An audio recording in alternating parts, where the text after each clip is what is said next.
Good morning, it's Monday, May 16th, day 59.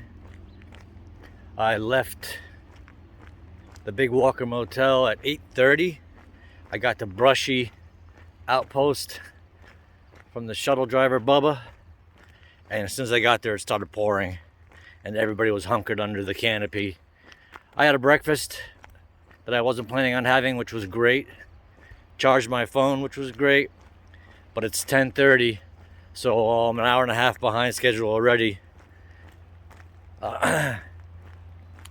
Stayed up late last night watching the blood red moon, which I have a post on with a bad camera.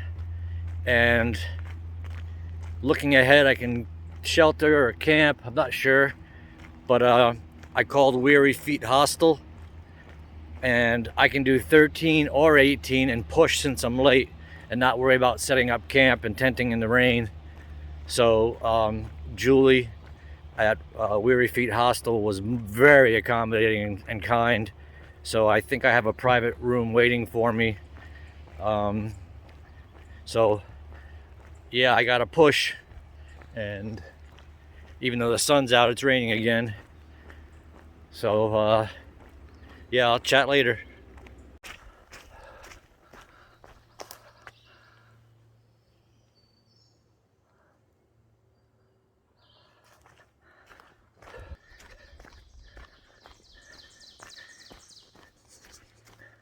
Punctured bicycle on a hillside desolate.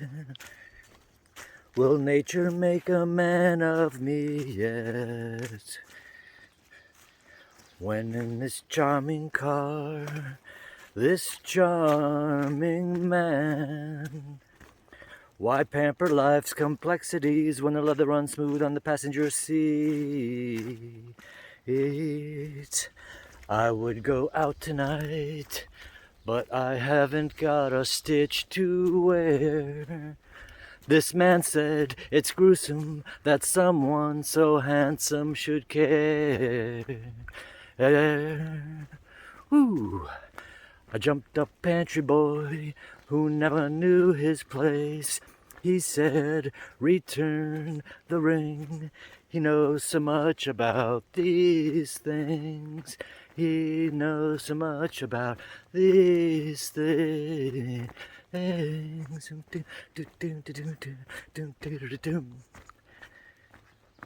was the first song I ever heard by the Smiths off their debut album, The Smiths.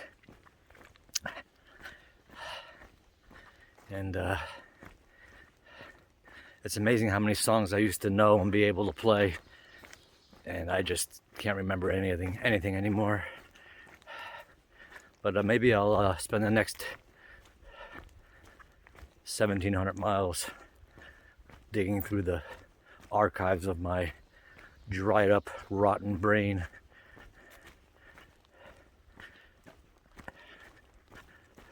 Sure is a muddy day.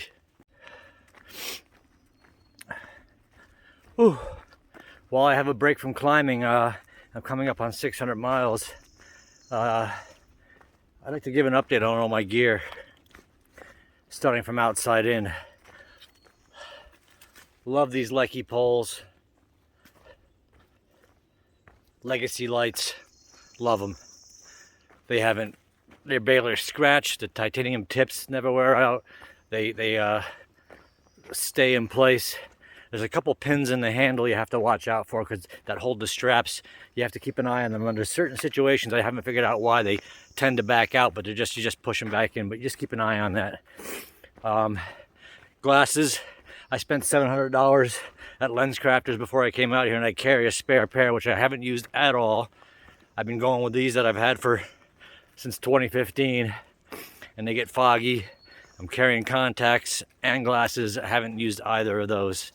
I'm just dealing with these because they're progressives. Makes the footing hard, makes tripping's a little difficult in navigating rocks, but I'm living with it. My outdoor research cap is great. My only complaint is it has a plastic clip, and while it hasn't posed a problem wearing it, I'm just afraid to randomly attach it to my backpack somewhere because it can just pop off and I'll lose it on the trail. But other than that, it's a nice hat. It wicks well. I would not do without my thermarest accordion pad. I use it as an entrance mat to my tent. I sit on it, I change my clothes on it, I put it horizontally or 90 degrees to my sleeping bag. It keeps it from sliding up and down the tent. And I use it to rest my backpack on when I get to camp while I unpack, to keep everything tidy and clean and keep from losing everything. I cut a few sections off if you go back months to make it a little lighter and a little more compact to fit in my backpack, but I would not do without it. You know, I got an assortment of things in my left pocket on my backpack that I don't use that much. I have an extra bandana that I'm not using in case this one shits the bed. I've got more than enough, what do you call those things you slide over your neck? Oh shit. My son gave me one, and I used that one because he gave it to me. It was a nice gift or a loan. But I had bought a couple, so I've got things in there I can get rid of. A compass I'm not using. I brought a knife, but I really haven't used it yet. I've lent it more than I've used it. So there's a couple ounces there I could drop off when I want to decide to mail back. My other pouch on my backpack is where I keep my snacks and a headlamp with a red light in case it gets dark or I'm getting into camp late. Easy access. I have another one in my backpack that I use in the tent. One's battery charge, one's batteries. I got backup batteries. I really haven't had an issue with that, but I like having two. These wilderness design pouches that I bought. Shit, what is it? I can't remember the name of it. Not Enlightened Equipment. I apologize. Extreme Wilderness or whatever. You can go back to my previous videos and see. They've been very handy and sturdy. They clip onto my backpack nice. I've had no issues with those, although getting the phone in and out of this one is a little, even though it fits perfectly, it's just, the angle is clumsy. But I also like that it's not huge and puffy and getting in the way all the time, so I deal with that. I like having this bandana hanging here for snot and sweat. So the backpack has everything conveniently located. I'm happy with that. I keep one water bottle in this pouch with my tent poles, and I keep my pad and another water bottle in that pouch. I like carrying 2 liters of water. There's a saying you shouldn't have to carry water over water, but I found very quickly that I don't like to stop and filter water and chug water, and it's a little extra weight, and I'm just dealing with it because it works for me. The backpack, Granite Gear Blaze 60. I mean, I wouldn't say I love it because it's a backpack and you're always going to feel it, but I've had no complaints. No neck issues, no back issues, no balance issues. It holds everything perfectly now that I've got my routine sorted out. You know, you kind of grow into your bag and you kind of learn to live with your bag, and then you get comfortable with your bag, and then it's almost like when you put it on, even though it's like, oh, it feels nice to have it there. It's almost like wearing a seatbelt in the car. It gives you that sense of, oh, I got everything now. I keep the wallet Greg gave me from Chicken Tramp Ultralight Gear in this left wallet with my, I always make sure I'm always checking nonstop that, okay, the cards are there, my cash is there, and my phone's here. These are the most important things. I'm checking on this trail nonstop just to make sure I don't lose those 2 items because they're my lifeblood. Inside my pack in the brain, I keep my knock filter, my knock bladder and my Sawyer filter. Other than the issue I had with the Sawyer filter originally because it stiffened up and became hydrophobic from sitting so long after being used. Once that soaked in, I've been loving the filter. I take care of it like a baby. I backwash it every chance I get. The knock bladder is working great when I do filter. I've had no Girardia, knock on wood, no issues. Water tastes great no matter where I get it from. So my water system's good. You know, I have a ditty bag from Granite Gear that I keep my medical supplies in, or, you know, nail clippers, or I have a little pair of scissors for trimming up my beard every now and then so I don't look like a hunyak. You know, I have to carry vitamins and medication to keep me healthy. I think I've said it before, vitamin B complex, man, and D3, whether you're in your office or you're out here and you're not eating well, I'm telling you, I swear by it. While everybody's getting norovirus and so on and so forth, knock on wood, I just swear by it. So my brain, you know, just an assortment of items, mainly first aid kit, the filter and knock,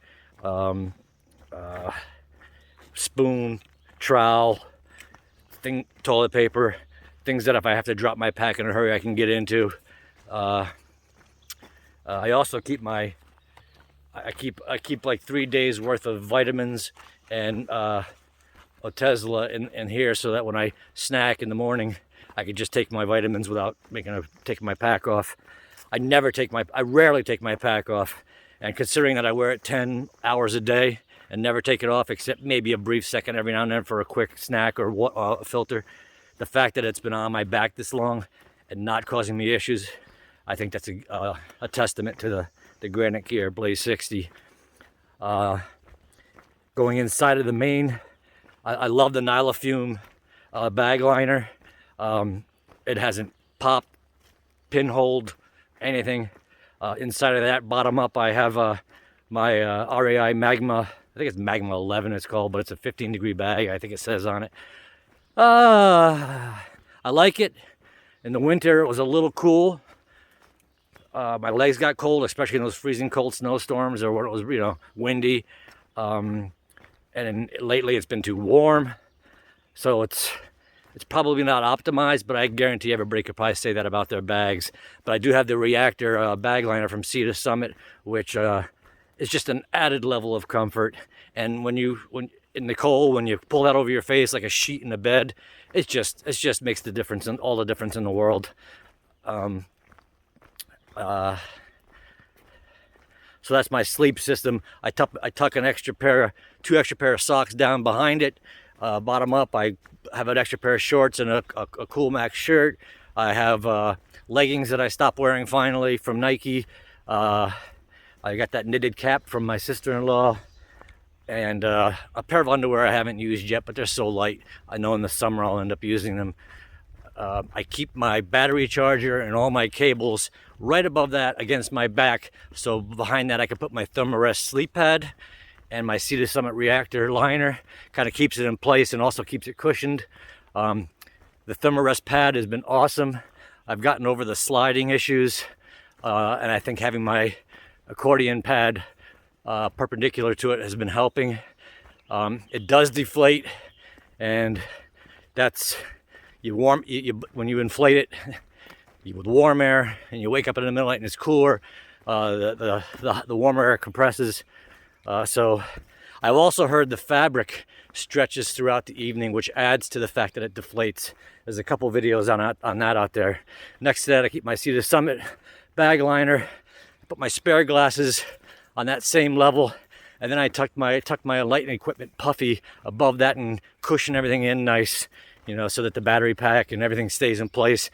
And the enlightened equipment puffy, it's nice, it feels good putting on. I haven't used it a whole lot, even in the cold weather. Sleeping with it in the bag is too warm, and you know, I have put it on, but I just don't use it a lot. Now I have my Patagonia hoodie in there, which I swear by, the R1.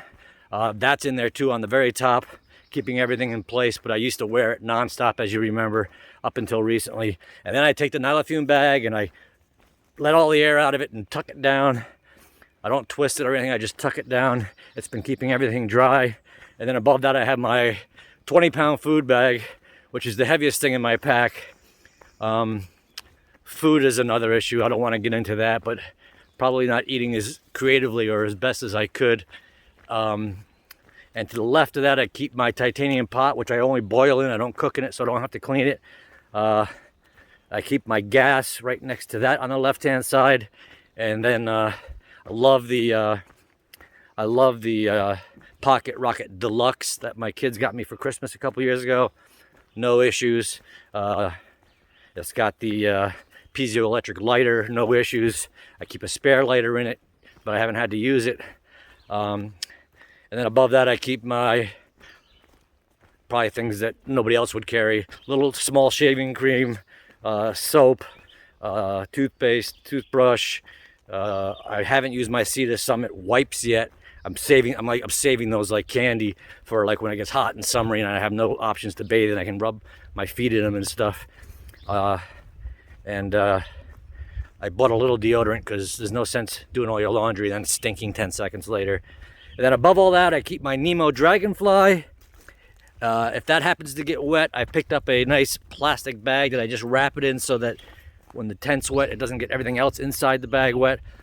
I kind of love the Nemo Dragonfly, especially now that I'm tying off the rain fly so that the rain doesn't get in through the screen. One issue I have is the screen looks like it's pulling or fraying in certain areas, and I haven't mistreated it in any. I just think maybe in the stuff bag it's rubbing on the clips or something. If anybody has any experience with that, let me know. I'm getting used to setting it up at camp. It's a little longer than some of the single wall tents, but you know, I'm living in luxury here. And my footprint is paying off, I think. I like having the Dragonfly footprint to go with it. Just prevents any holes or I just like it. So I think that pretty much wraps up all the equipment I have. If I remember, my base weight was like 21, 22 pounds. When I got to Ron's shuttle at the very beginning of the trip with 2 750 milliliters of water and full food, it was 27. I'm carrying a little more water and a little more food now. I'm guessing my pack fully loaded is 27, 28, which is probably way heavier than some, but lighter than others. So anyway, that's sorry for the length of that, but oh, and my my Nike Cool Max and my Nike shorts, they're good. Love the Smart Wool socks. I think I like the Ultra Lone Peak 4.5s better than the 5s. They looked better. I think they felt better. But these are already peeling on the toe and the stitching's already breaking on the toe. But I mean, they're good. I think that about wraps it up. I got that razor back there for shaving my Nargon too. So that's a long video, gotta go. Just thought everybody would want a gear update. I neglected to mention my stretch, in my stretch pocket in the back of this Blaze 60. I have rain pants, cheap, kind of, I forget who makes them, 360 degrees or something like that. They're very much like the Frog Togs. I got the Frog Togs jacket, and I got the Kelty backpack cover that I bought for my Kelty Trekker 65. In of themselves, I mean, the backpack cover is probably the highlight. That works great. I kind of wished I had gone with my original instinct, which was to buy a poncho that covers everything. It covers your body, covers your pack, and acts like a rain skirt, and the sleeves are open so you don't get all hot and humid. I think if I had to do it all over again, and then, you know, it's probably not too late to go get one, but I have already paid for all this stuff, so I'm going to stick it out. But I just neglected to mention that stuff.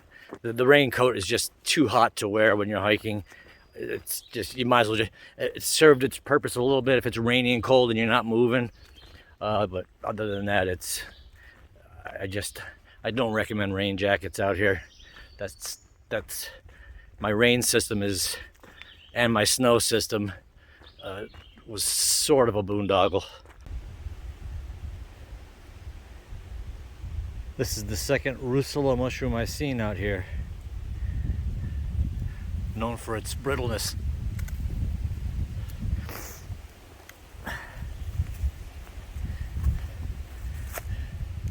Non-edible, but non-poisonous, but would likely cause gastrointestinal issues.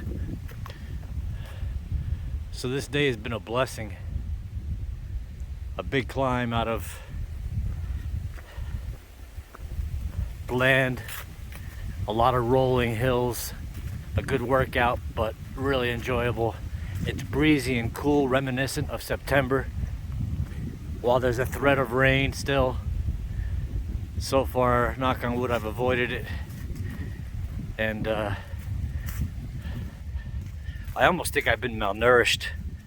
Well, I didn't eat a ton yesterday. That Subway steak and cheese, and then that Dairy Queen chicken sandwich and fries.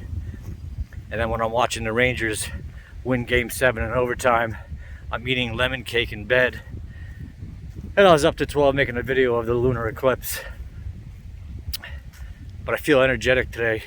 I also had a nice breakfast at that brushy place at the trailhead when I started. And even though I've had an hour-and-a-half delay, when I'm usually averaging a little over 2 miles an hour, I've already got 8 miles under my belt in 2.5 hours or something like that. So I'm making okay time too.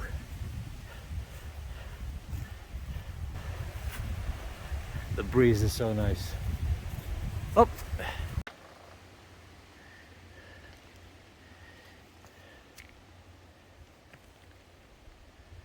All right, another milestone.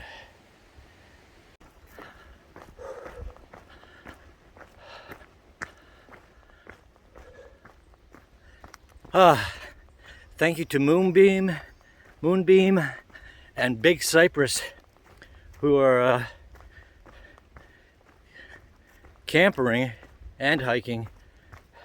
And when we got to that last parking lot after the 600-mile mark, they were offering water, watermelon, phone charging.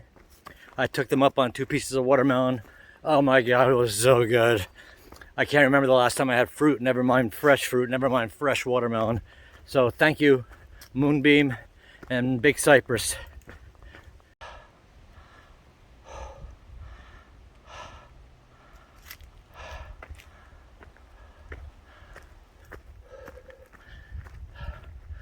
So, despite the late start, 10:20 or so, I made 13.2 in 5 hours, which was a good time, and there was 2 pretty good climbs in there. Now I'm on the 3rd and probably biggest climb. I decided to push all the way to Weary Feet Hostel, which will put me at 18.1 by 5:36, depending on how hard this climb and decline is. So, yeah, it's turning into a platinum blaze.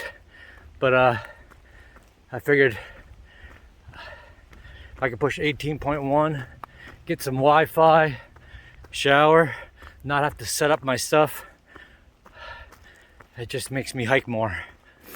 So, here, climbing. Feeling good, except something's up with my pinky toes. It's like they're burning, but they're not blistered. I don't know if the pain is dropping from hips to knees to calves to Achilles to feet to toes, but tightened my shoes and drank some water, pushing on.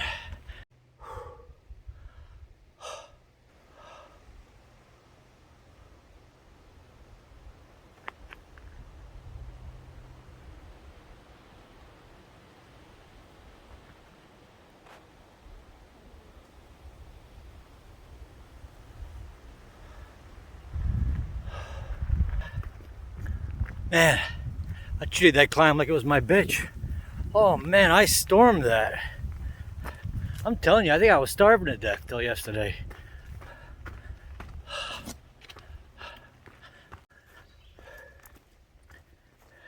I did it in 6 miles, what usually takes me, I did it in 6 hours, what usually takes me 7, which actually makes up for the time I lost due to the rain.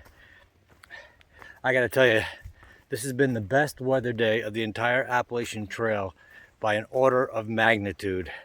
I mean, if a third of the days were this nice or half as nice, oh, this is absolutely gorgeous.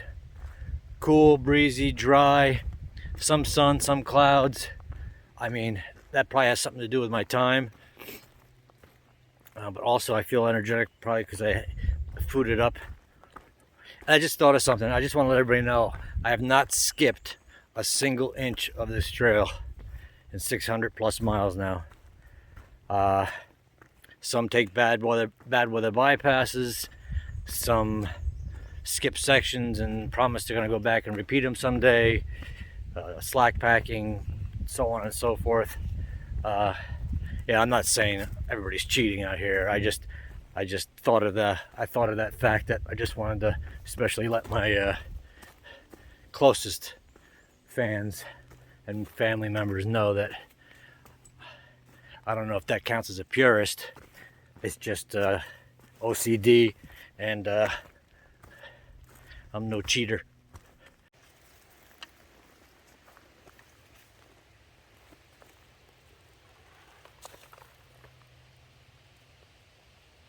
The cutest thing you've ever seen, all wrapped up tight. I'm gonna go around you, buddy.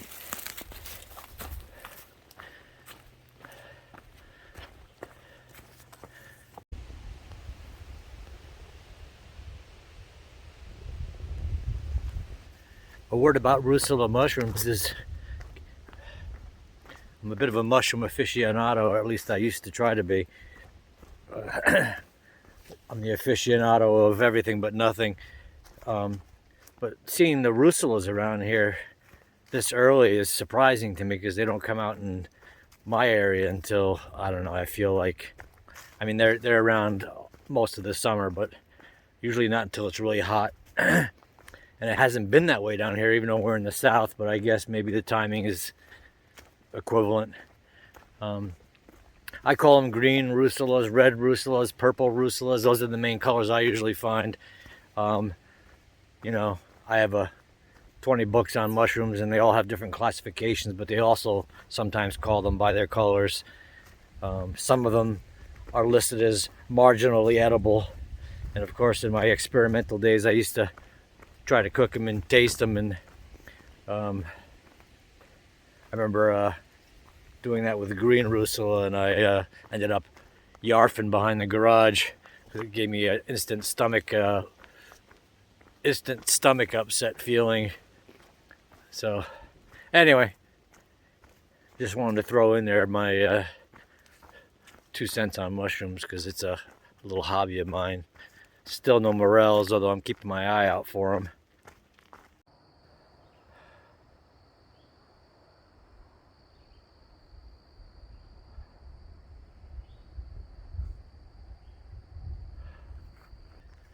And then an opening. I'm close to weary feet.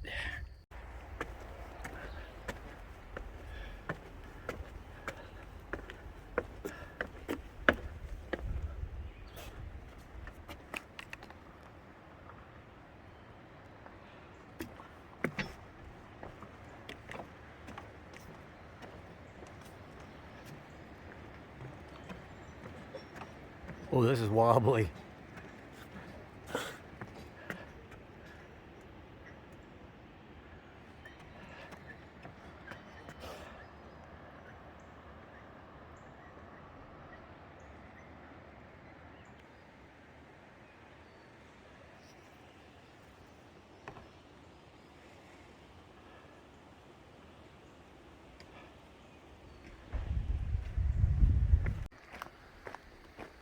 Isn't this charming?